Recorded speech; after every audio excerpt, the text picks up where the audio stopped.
Hey guys, what's going on? This is HD StarCraft, and I'm here to bring you guys another StarCraft 2 Heart of the Swarm broadcast. And once again, we're going to be featuring Mr. Jim Mowing, otherwise known as Champi, out from Australia. I was just told in a comment section for the last time I casted Champi, which was a few days ago, that Mr. Jim Mowing is actually a lawn mowing company. So that's an interesting random factoid of the day.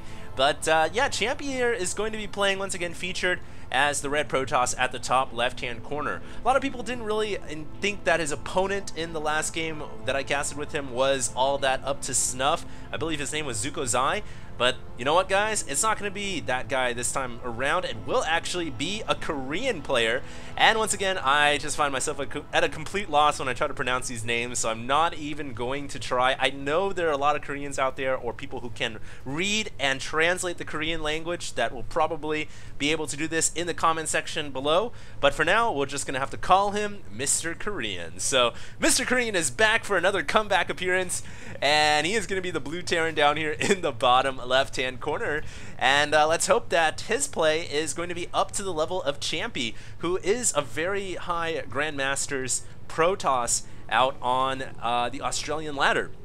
By the way, if you guys want to check out his Twitch, he is at twitch.tv/TAChampi, and go ahead and check him out and give him your support. So here we go, man, and it's going to be a Protoss versus Terran, and immediately we would expect to see most Terrans here in Heart of the Swarm making use of the Widow Mine. It's such a good unit. I mean, you know, it would seem very weird not to utilize Widow Mines in most Terran versus anything matchups nowadays. In fact, most of the times when I run into Terran players on ladder, there is no shortage of the Widow Mine. But you know what? Interestingly enough, it does look like Mr. Korean is going to go for a 1 barracks expand. And no indications of gas yet back at the main base, so we may actually see him not go for factory-based play, at least not right away, and he is going to try to take an early advantage here. And you know, it's a big map, huge map in fact, so there's absolutely nothing wrong with going for a quick expo. We do have, of course, Champi doing the same exact thing here, 1 gate core expand, and usually, you know, Protoss have an option. They can go Nexus. Well, they can try Nexus first. It's pretty risky, but on a big map, it's usually possible to do. You can also do gate core expand, and that's what we have Champi going for right here, which is a little bit safer. It allows you to get that stalker out on the field, and the reason for that stalker, obviously, is to shut down any type of bunker play. It is also very good because it gives you great map control, and typically Terran Marines don't fare very well against stalkers in small numbers. When they're big, when they've got a lot of upgrades, then they do pretty well. And you know, speaking of getting a lot of bio here, I think Mr. Korean guy might just be going for bio. He's got his 2nd and 3rd racks coming and 2 refineries on the way. This is a very classic Wings of Liberty opening from Mr. Korean, and I guess somebody didn't tell him that he's currently playing Heart of the Storm, but you know what? That's the beauty. You don't have to use Heart of the Storm units just because you're playing Heart of the Storm. You can still use complete Wings of Liberty strategies, and for now it looks like Mr. Korean is going to stay with a more classic play style, and it looks like we're going to have bio coming out. So 1 Tech Lab is currently on the way, and he is going to go ahead and research Stim Pack. First upgrade on the batting board, and those Marines with Stim are pretty deadly units indeed. 1 Stalker is just chilling outside of the range of the bunker for now, and you know, there's really nothing that Protoss can do at this point once that bunker is erected. And at this point, this is the Terran versus Protoss stalemate that typically happens for a Wings of Liberty style, if you will. You have both players on 2 bases, and at this point, it's usually coming down to who can outgreed the other player, get a bigger ball, and then crush the other army in the first engagement. That's usually how these things kind of work out. And one of the things that Terran can do to break out and be aggressive if they so please is get factory and starport. And we can see a factory coming right now. And the starport, of course, is for medevacs so that they can drop their biological forces on the other side of the map. But we do have Champi here moving out with 3 gate pressure. Interesting. And we actually do not see a mothership core on the field at this moment in time, even though he can make one. So it looks like Champi has said, you're going for Wings of Liberty build, and I'm going to go for Wings of Liberty build. Or maybe he just totally forgot that he can make an M core. But there's 2 bunkers here, and this 3-gate pressure is, I don't think it's going to be successful, although those are great force fields. But there's a lot of Marines here, guys, and I don't think he's going to be able to punch through. That's a lot of Marines.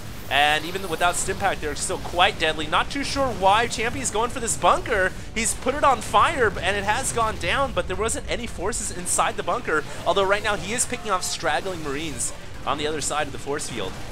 And still has a decent amount of Stalkers left over. So actually, both players here are trading their armies quite well. A lot of Marines went down there. A couple bunkers went down as well, which doesn't really hurt the Terran. Unless he decides to make more bunkers, of course. But at the same time, Champi lost a lot of his sentries, and he lost some of his early game units, some Stalkers and Zealots and whatnot.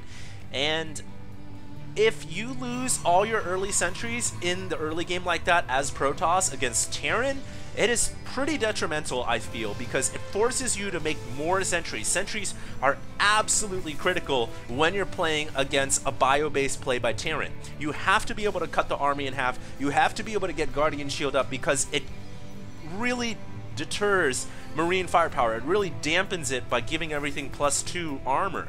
So because of that, Mr. Champi here is going to have to make a lot of sentries to kind of replenish that, and that costs a lot of gas. So it overall hampers his ability to tech up and really get Colossus out on the field. And we can see kind of the effects of it already. He has to make 4 more sentries. It's depleted most of his gas reserves here, and yeah, that's I think it ends up hurting Protoss a little bit more, but we'll see what happens. Bio now moving out for Mr. Korean. He's got 2 medevacs supporting the biological forces as well. Critical thing to note here is the upgrades for both players. Engineering Bay back at home for Korean dude is currently researched +1 weapons and now researching +1 armor. So not a shabby amount of upgrades actually from the Terran player. And he's also got combat shields to round out his biological forces, already has concussive shells. Whereas Champi, that's another reason why, losing all those sentries hurts, because he can't get the double forge to get his upgrades going, or even a single forge, really. And now we finally have the Mothership Core out on the field. So that is actually the first Heart of the Swarm unit here in this matchup. So there we have it. We'll see what the M-Core plays as a role in a more standard classic way of playing PvT. Now here we go. We do have Mr. Korean coming in, but that's a very small army engaging a very large Protoss force, and I don't think that's a good idea at all. But the force fields were not perfect, and that was just a small sliver on the left-hand side that allowed Mr. Korean to just barely escape with his Marines intact. And although he did have medevacs, so he could have evacuated regardless. At the very least, so that does force field energy out of Champi, keeping his energy low, which is always important. When you're dealing with Protoss, the less force fields you have to deal with, the more your biological army of Marines and Marauders are going to be successful. And continuous stream here coming out from a multiple set of barracks, 5 Raxes in total, some with reactors. And the Engineering Bay upgrades are still going 2 at a time here with +2/+2 on the way. And Champi has got to be a little worried now. Where are his double forges? There we go. 2 forges now coming down back at home. And he needs to get the +1/+1 going. This is absolutely critical, and he can catch up because he has Chrono Boost, so it's not the end of the world. But it still does hurt. And here we go, man. More forces coming out. Not the best. All those force fields were really bad from Champi. It ended up hurting his Zealots more than helping. But will he have enough due to the Colossus here? There isn't a Viking. And without the Viking, the Colossus typically wins these fights quite handily for the Protoss player. And Mr. Jim Mowing now trying to do his best. Champi warping in some more Zealots. And it looks like he's just going to have barely enough to push the bio away.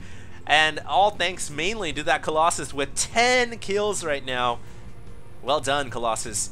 And that was a great hold right there from Champi. And that's going to force starports for Vikings here. In fact, we already have starport with reactor, which was previously making medevacs. So now we're going to have Vikings coming out 2 at a time. and that's good. He's going to have the Vikings he needs to deal with the Colossus threat. So this is a very, very close game overall. There is one thing that I'm concerned right now for our Protoss player, and that is the third base here from Korean guy.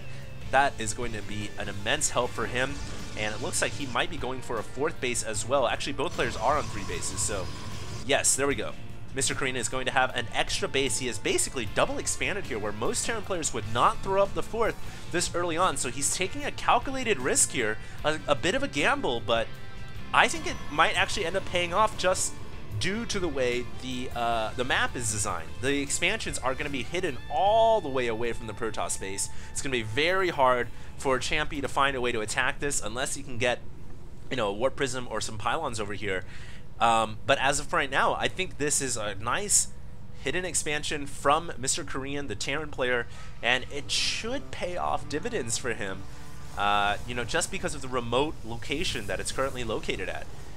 And don't forget, Champi is suffering a supply deficit right now. That's surprising to me. I thought he was holding his own quite well, but I guess Korean macro is just too good for him to handle, and I'm not trying to slight him in any way. That's like that's just a common knowledge of fact. We do have a medevac coming in here with 8 Marines, but the medevac is gonna get picked off.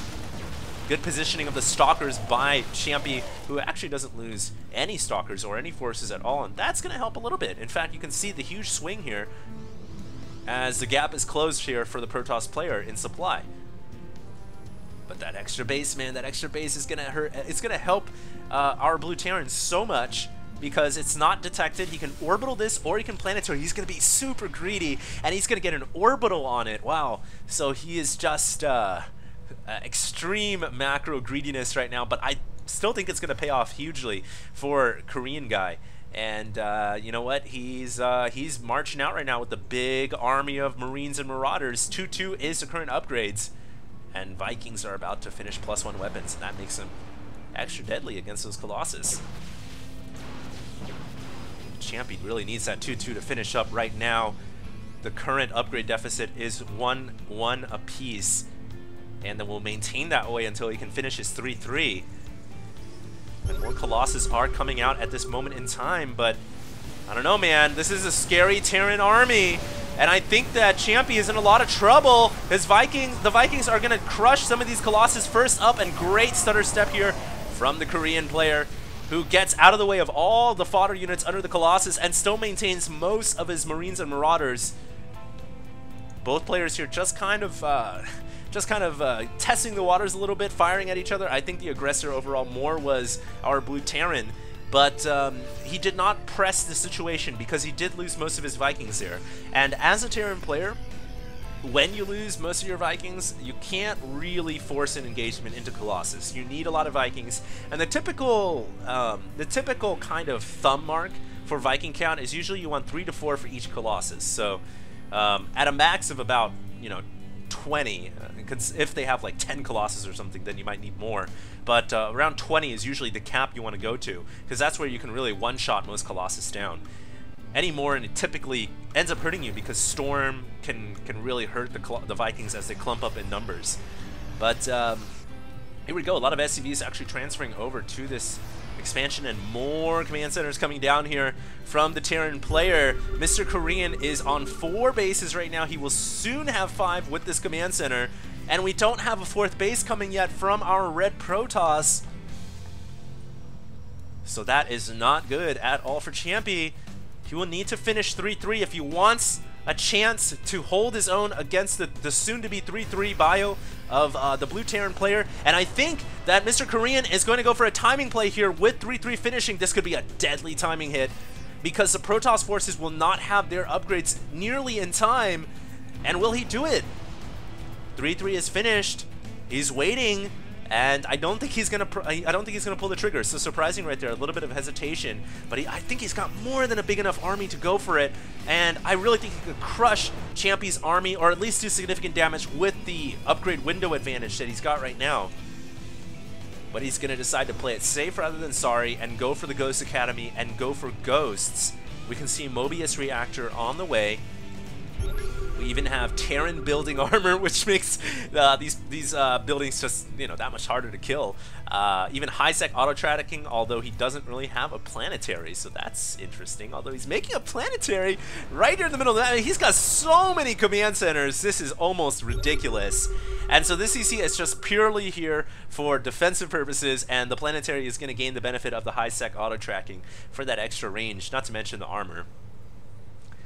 And we do have Cloak on the way. Meanwhile, Champi, what are you going to do? You finally have a 4th base coming, but it is pretty late. Although I will say Champi has done an incredible job of making money. He's banked way more money than the Terran player at this point in time. And that is going to help him considerably. And I think one of the reasons for that is because our Blue Terran threw down so much of his money into all of these CCs that he wasted away about, wasted is the wrong word here, but he spent about, I'd say 1,500, 1,200 to 1,500 of his bank on command centers. And right now, they are just starting to realize that benefit.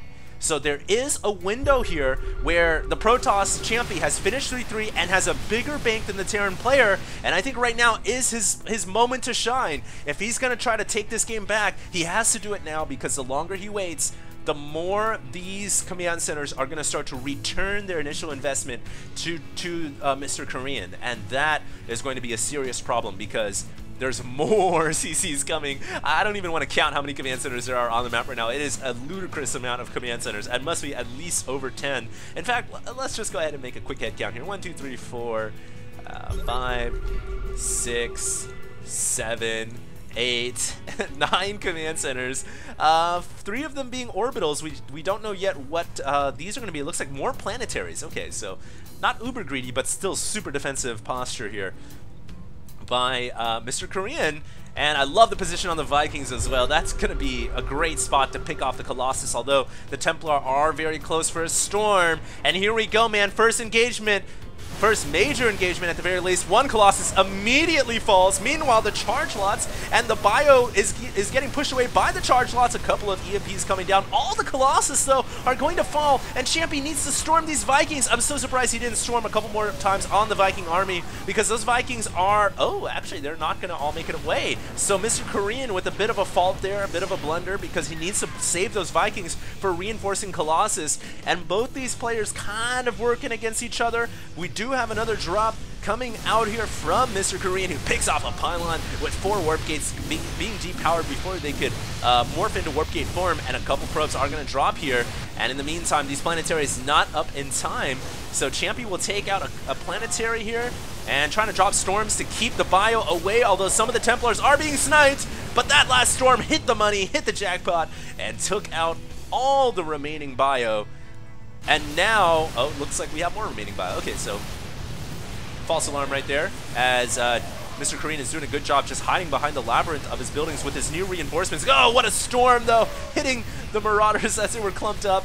Although it looks like, you know what, Mr. Korean had a lot of reinforcements coming, has the medevacs overhead, and with the maze, the way it's set up with these barracks, it makes it very hard for Charge Lots and Archons, which are primarily melee-based units, to get in there and actually do the damage they need to do. So, all in all, both players trading pretty well there. I think if we look at the supply tabs, we can see that Champi took a slight lead, which is surprising to me. You know what? He has a slight lead right now. Obviously, I guess a lot of that coming from the huge bank of resources that he's got right now, and the lack of the bank from the Terran player. But like I said before, once the meals start dropping, once these bases are fully mining and operational, that's going to be a huge benefit for the Blue Terran. And we have another drop coming here, double medevac support.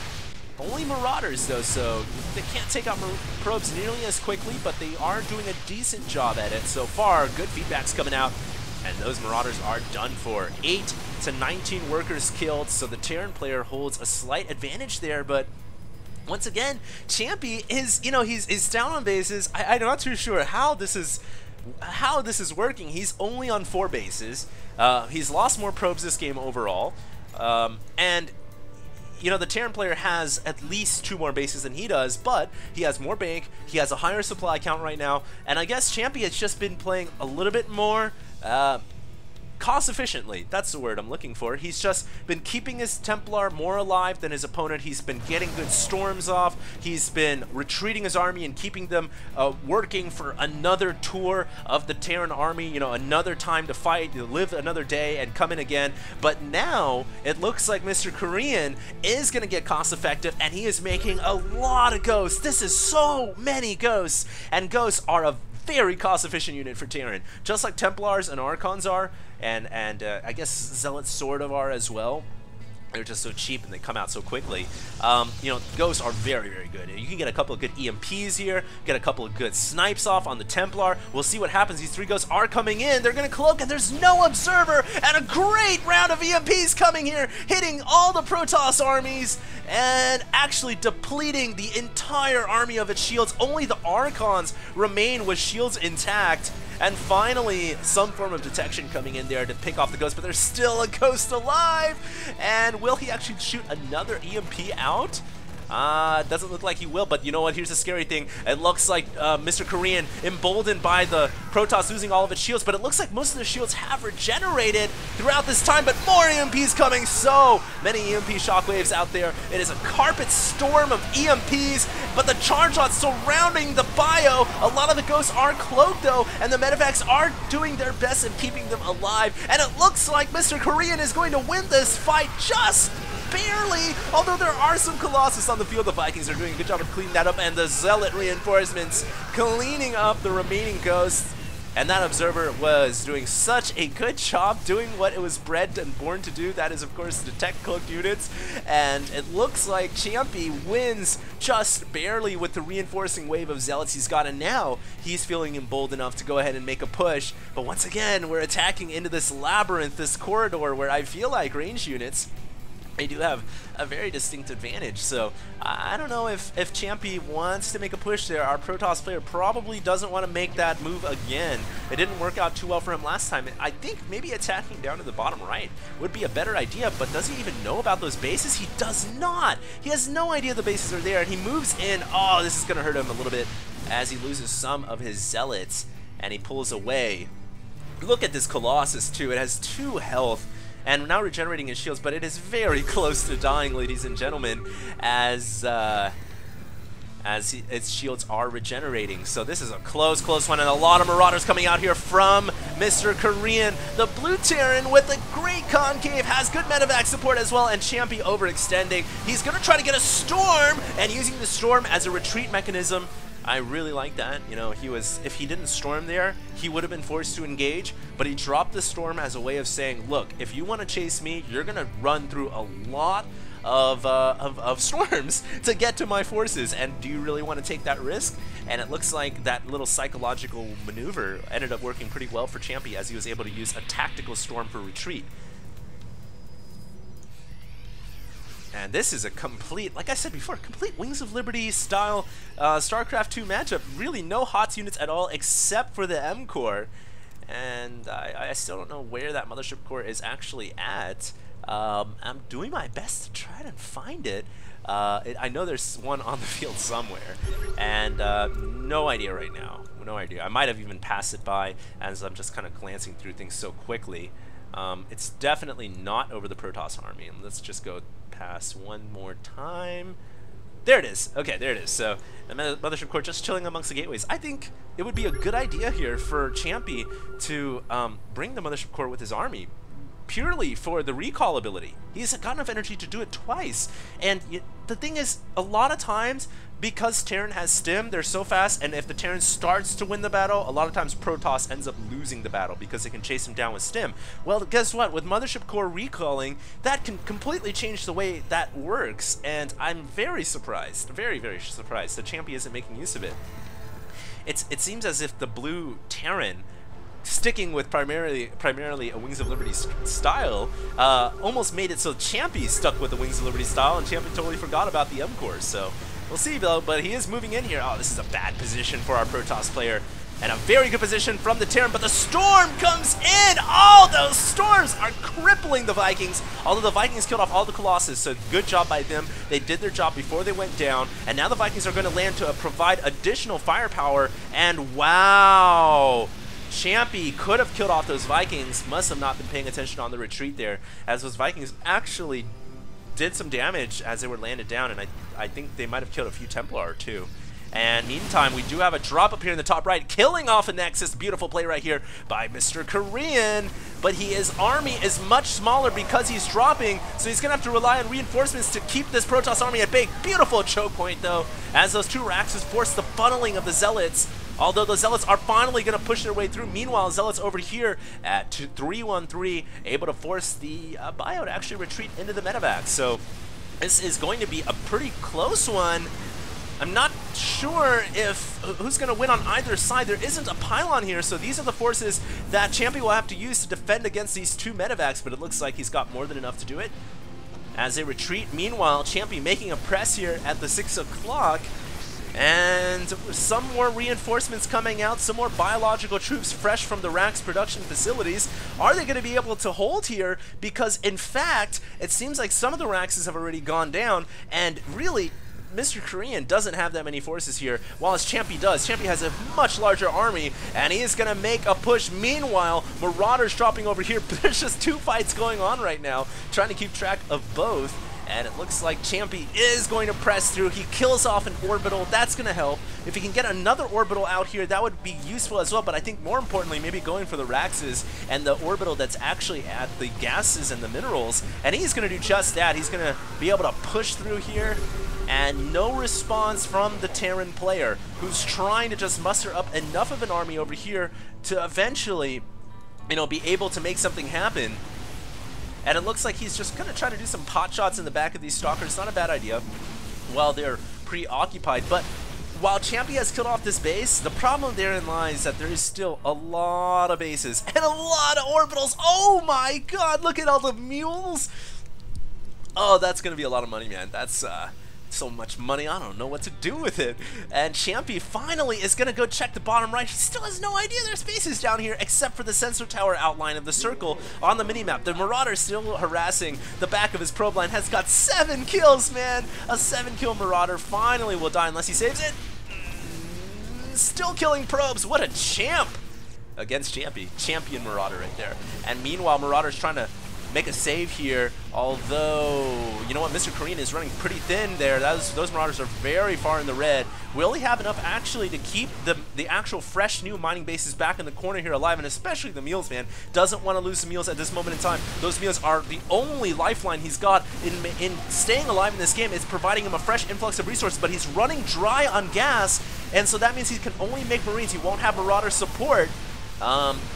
And will he be able to make a hold here? This is it. It's getting down to the wire. The Templars do have Storm. It drops the Storm at the last second before it goes down. And another Storm coming out here. But the reinforcement is proving too much for Champi to handle. But Champi brings in his Zealots as well. This is really getting close. The Mules that mine this location, providing the extra influx of resources that the Blue Terran needed to stay alive. But he's still not out of the woods yet. Will he be able to make a hold? These reinforcements are just moving out. They don't know where they're going. Someone needs to issue those Marauders and Marines a command, because right now they are just like chickens with their heads cut off. Finally, they're told to attack the Zealots and maybe pick off this Colossus as well. Skirmishes happening all over the place. Mules stealing money from the Protoss player. Unreal. And that is a sick play right there, but I wonder why. Oh, that Colossus just dropped. Very nice by Mr. Korean. But I wonder why he didn't just drop the Mules here. Why go through the bother of distance mining all the way up here just to jack some money from the enemy Protoss player? As clever as it is, he's not telling them to go back to mining. Okay, there we go.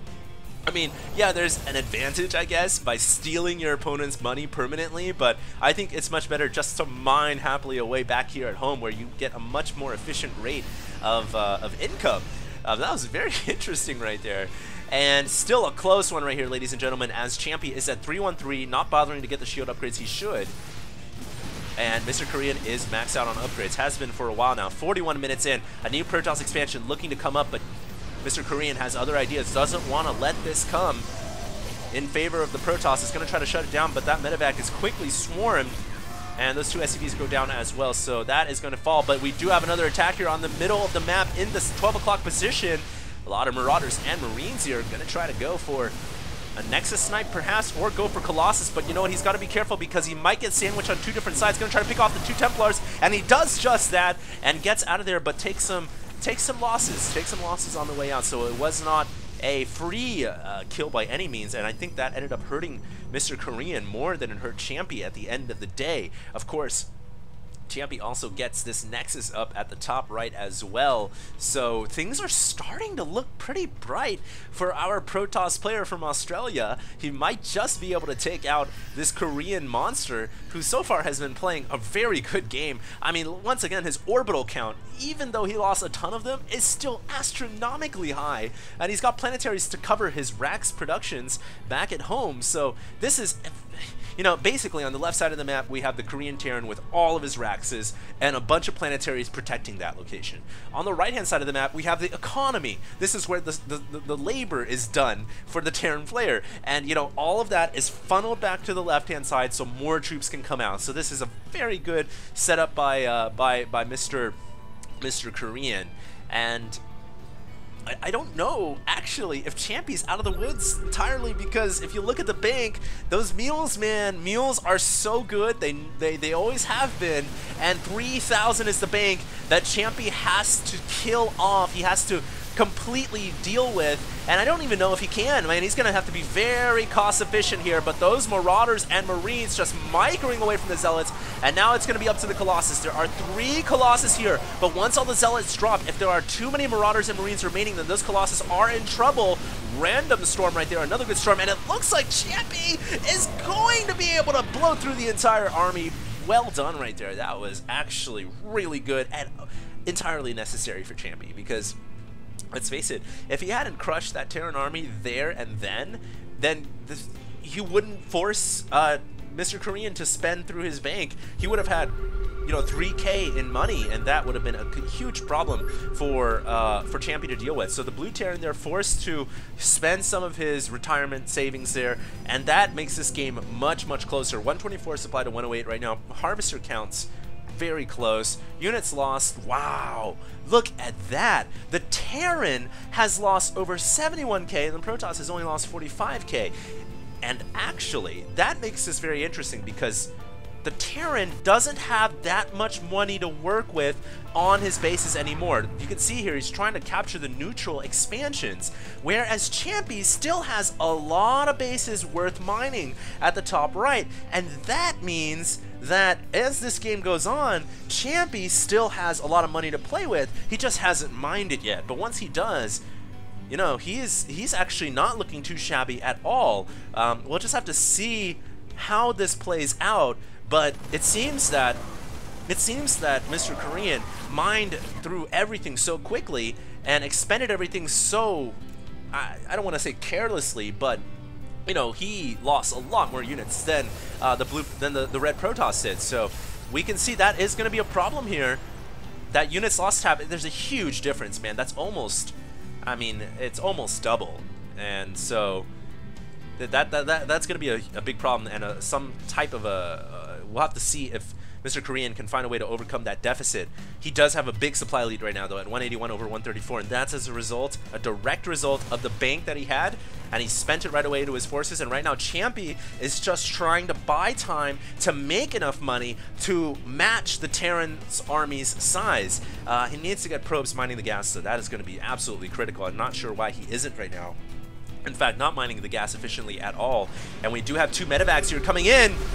This is going to be a great play here from Mr. Korean as he gets a drop here, completely unbeknownst to the Protoss player, but the Protoss has a lot of charge odds in Storm. He is going to push the Terran army all the way away. Fresh Meals mining over here at the 3 o'clock position, and will Mr. Korean be able to take this Nexus out here in the top right? It looks like it's going to be a wash because both players are going to lose a base, although Mr. Korean did make all the money out of those meals before they expired, and that's something to consider. More troops just kind of straggling all over the place, although the Terran army is about to get completely surrounded and sandwiched, but he did get that Nexus kill. So this is getting really down to the wire, extremely close. And here is a point that's interesting. There is not enough lifeboats to save the men, women, and children. So they are going to be stranded here, and I think they're going to be very brave and stay to fight. I don't think he's going to save any units until the very last second once there's only enough to load the medevacs, but he brings in more lifeboats, and will it be enough to save the biological forces? He needs to get out of here,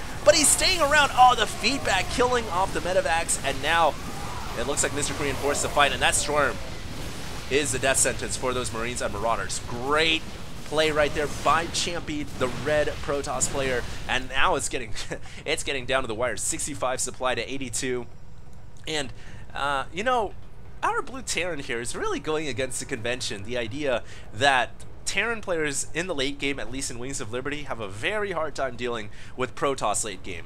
You know, typically most Protoss win in the extreme late game because biological units don't do enough splash damage compared to Archons and Colossus. But I gotta say, man, Mr. Korean is completely going against the grain, and he has a very interesting playstyle. Just mule everything out, get as much money as you can right away, and expend it.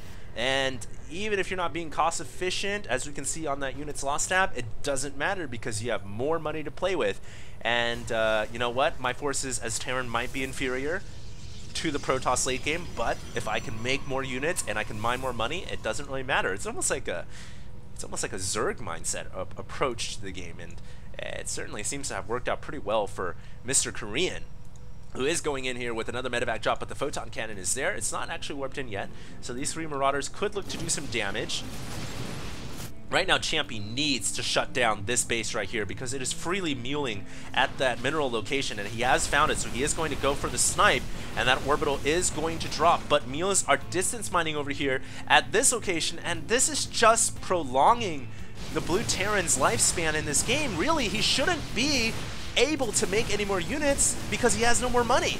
Minerals are the base foundation for making anything, and you know what, he's just maintaining that because he's distance mining and being very greedy all across the map, and now he's finding his way into Champi's natural, and nothing Champi can do here. He doesn't have enough of an army, and he's gonna try to bring everything back to save the gateways, but it looks like the blue Terran is starting to take a hold of this game. Great snipes and EMPs right there on the Protoss ball, but didn't hit the Templars, so the Templars still have enough energy for Storm, and the feedback's going down on the medevacs as well. Looks like Champi will just barely, by the skin of his teeth, be able to make a hold here inside the main base, although the medevacs are able to get those troops out of there, so they can come back for another round of assault. And a couple of Marauders back here, but the Zealots are going to be able to clean this up. It is currently 113 supply to 75. Both players just struggling to stay alive in this game, trying to make as much money as possible. I'm looking at the 31 Harvesters that the Protoss has, and he needs to transfer these workers over to this mineral patch right now. There is absolutely no reason why they should be double mining a soon-to-be extinct mineral zone. And he needs to get the gas going as well on these two in the back. It looks like he has. So that's good, he can make more Templar, but this is a war of attrition, and in a war of attrition you need to maintain that economy and mine efficiently, just like the Terran player. He's mining right now. He might not be mining efficiently, but at the very least he is mining. It's more than can be said, really, because he doesn't have normal bases to mine from. He has to take the neutral ones. And it looks like the drop coming back in here into the main. Oh, and if he goes for the robotics bay, we won't have Colossus anymore, and that's a big blow right there to Champi. One of the critical TOS tech structures have fallen, and he's trying to just muster up like a ragtag band of Protoss forces to help him fight. It's so surprising to me this game that he never really made use of the M core or the mothership. And actually, like I said before, we haven't really seen much HOTS play at all in this game, but you know, that's the thing about Heart of the Swarm. You don't have to, like I said before, you don't have to use HOTS units. You can still play the game however you want it. You can play Wings of Liberty style if you want, and this has been a really good game. 54 minutes in, and still no real end in sight yet. I mean, I can see the light at the end of the tunnel. It's coming, but one wrong move by our blue Terran, and he could easily lose this game. That's the way I see it right now. He might have a slight supply advantage. That's about 40 supply or so, 33 supply. But like I said before, one wrong move and it's all over. And don't forget, the Protoss still has real bases he can mine from. Although it looks like Mr. Korean has taken the liberty to claim one of the neutral bases as his own. And right now, I'm not sure why. Send some Templar back here. Storm this area. And maybe he just doesn't have the scouting intel to realize that that base is mining. And it looks like that is the case. I mean, as a Protoss, if you knew, you would just warp in 2 Templar around here, bring it back here, and storm those meals. And it looks like he is going to be able to kill off the distance mining SCVs at the very least. So that's not bad. We might actually have a base race here, ladies and gentlemen. Although in a base race, I can't help but feel that that might favor the player who has planetary fortresses. So we'll see, man. It looks like, oh, the M-Core has been used to recall, springing the trap, but the EMPs come. The EMPs come, hitting the Templar right in the face. They were clumped up and ready for the EMP. Beautiful play by Mr. Korean. And that should be the game, ladies and gentlemen. And a wonderfully played game at that. 1 hour long. Looks like we're just waiting for the GG here from Champi, as his forces are falling down. And excellent StarCraft 2 Heart of the Swarm. I guess you could call it a Wings of Liberty match on a Heart of the Swarm map, Star Station. Good game calls, Mr. Champi. Once again, if you guys want to check out his stream, he is at twitch.tv/TAChampi. And once again, if you guys want to check me out, I'm of course at youtube.com/HDStarcraft. Happy Sunday to everybody out there, and I'll see you guys in the next cast. This is HD StarCraft, signing out.